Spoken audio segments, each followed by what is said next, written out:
देश के अलग अलग जगह में फार्मर प्रोटेस्ट कर रहे हैं, जिसमें हरियाणा और पंजाब मेन है।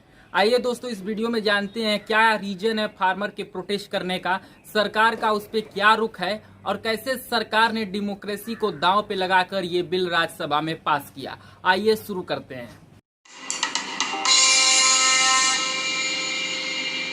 दोस्तों, एक एग्जाम्पल के साथ मैं आपको समझाना चाहूंगा कि जो गवर्नमेंट का पुराना बिल था वो कैसा था और एक जो नया बिल गवर्नमेंट लाई है वो कैसा है। समझ लीजिए, विवेक नाम का एक लड़का है जो स्कूल में पढ़ता है। उसको पॉकेट मनी उसकी मम्मी देती हैं और कम से कम 50 रुपए तो रोज देती हैं, लेकिन पैसा डायरेक्ट मम्मी अपने हाथ से विवेक को नहीं देती हैं, बल्कि उसके लिए अपने बड़े बेटे को देती हैं। बड़ा बेटा ले जाकर विवेक को देता है, तब विवेक के पास पैसा पहुंचता है। यही सिस्टम था पुराना फॉर्म बिल का। जो मम्मी है वो गवर्नमेंट है और जो विवेक है वो किसान है। गवर्नमेंट किसान के पास पैसा डायरेक्ट नहीं भेजती, बल्कि एक मिडिल मैन रहता है, जो इसमें विवेक के भैया हैं, वो मिडिल मैन है। वो पैसा ले जाकर विवेक के पास यानी किसान के पास पहुंचाती हैं। और जो 50 रुपए की बात मैंने समझाई वो मिनिमम सपोर्ट प्राइस है कि मम्मी ने बोला है कि कम से कम 50 रुपए तो मैं तुम्हें रोज दूंगी। ये पुराना वाला था। नया वाला क्या है?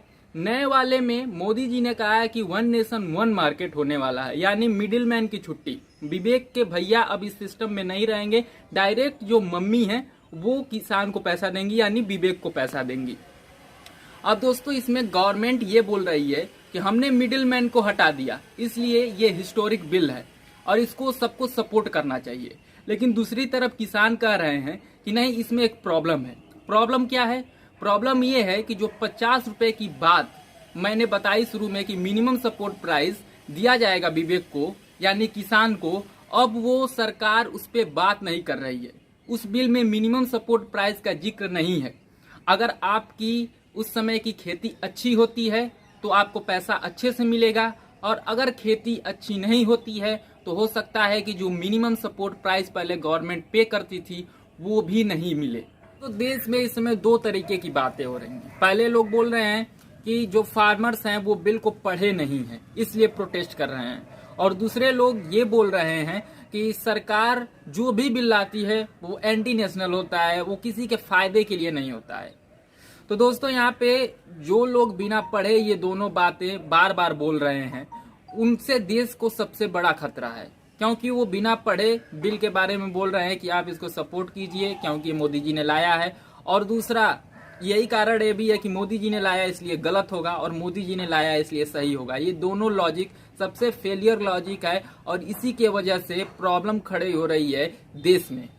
तो अब ऐसे जर्नलिस्ट, मुझे अगर मैं कह दूं कि नहीं इस बिल का आप लोग सपोर्ट करें तो आप लोग बोलेंगे कि आप निष्पक्ष नहीं हो, जो कि सही भी है। और अगर ये भी बोल दूं कि नहीं नहीं आप इसको अपोज करो, इसमें आप खुद सोचिए, खुद जानिए, खुद पढ़िए और पढ़ने के बाद लोगों को समझाइए भी।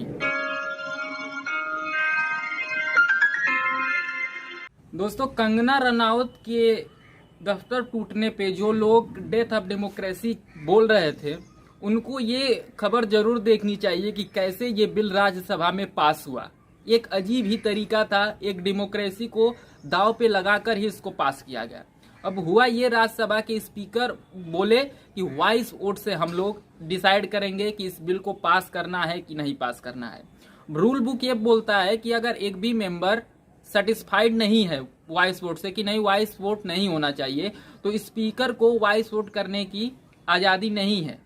ये हम लोग शुरू से ही पढ़ते आ रहे थे सिविक्स में कि स्पीकर शुड बी न्यूट्रल। मैं भी सोचता था कैसे न्यूट्रल हो सकता है, एक पॉलिटिकल पार्टी से जुड़ा है तो कैसे न्यूट्रल हो सकता है। और आज वो मेरी बात सही हो गई, क्योंकि स्पीकर साहब न्यूट्रल नहीं रहे और उतने समय का ऑडियो तक कट कर दिया गया। दोस्तों, राज्यसभा टीवी जो ब्रॉडकास्ट करती है राज्यसभा के प्रोसीडिंग की, उसने उतने समय का ऑडियो कट कर दिया। अब इससे बड़ा डेथ ऑफ डेमोक्रेसी क्या होगा आप लोग समझ सकते हैं। कंगना रनौत पे तो बड़ा जोर जोर से आप लोग बोल रहे थे कि डेथ ऑफ डेमोक्रेसी हो गया, यहाँ पर क्यों नहीं बोल रहे हैं? यही होता है सिलेक्टिविज्म। अब दोस्तों, ऐसा कोई नहीं है कि मुझे बोलेगा कि आपने नहीं बोला कंगना रनौत पे, मैंने बोला था कि जो बीएमसी ने कार्रवाई की वो गलत है। लेकिन जो ये प्रोसीडिंग देश के किसानों के साथ हुई है, उससे ज्यादा बड़ा डेथ ऑफ डेमोक्रेसी ना हुआ है और ना होगा, भगवान करे आगे भी न हो। 8th क्लास में था तो मैंने एक स्पीच दिया था अपने स्कूल में। उस समय यूपीए की गवर्नमेंट थी कि we have not the national character, good national character और strong national character in our country. अब लग रहा है कि वही ठीक था, वहीं पे कहीं कुछ अच्छा नेशनल कैरेक्टर था। अब तो महा खराब हो चुका है। अगर मैं ये बोलता हूं तो आप लोग कहीं ना कहीं ये समझेंगे कि मैं कांग्रेस के तरफ से बोल रहा हूं, लेकिन दोस्तों जो मैंने पिछली बात बताई कि कैसे ये बिल पास हुआ, आप लोग समझ सकते हैं कि कितनी हालत खराब हो चुकी है। और मैं यहाँ पे सिर्फ बीजेपी को नहीं बोल रहा हूँ, चाहे वो योगी गवर्नमेंट ने जिस तरह कफिल खान के साथ किया, चाहे वो उद्धव ठाकरे की सरकार, शिवसेना की सरकार जिस तरीके से कंगना रनौत के साथ किया, वो हर जगह गलत है। मतलब कि अगर आप 10 कदम गलत करेंगे तो हम 15 कदम गलत करेंगे, आप थोड़ा बड़ी गलती करेंगे तो हम उससे बड़ी गलती करेंगे। आई एम श्योर कि अगर इसके बाद बीजेपी के बाद कांग्रेस की सरकार आती है तो वो भी उतना ही ज्यादा डिक्टेटरशिप चलाएगी जितना मोदी गवर्नमेंट चला रही है, और इसके रिस्पॉन्सिबल मोदी भी होंगे और जो कांग्रेस डिक्टेटरशिप चला रही होगी वो भी होगी। दोस्तों किसानों के लिए बोलना बहुत जरूरी है। आप फेवर में बोलना चाहते हैं तो फेवर में बोलिए, अपोज करना चाहते हैं तो अपोज कीजिए, लेकिन बोलिए जरूर।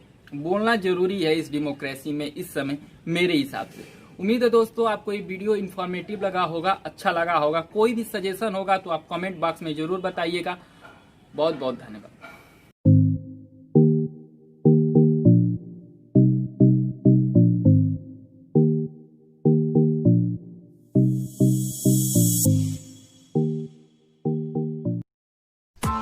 Press the bell icon on the YouTube app and never miss another update.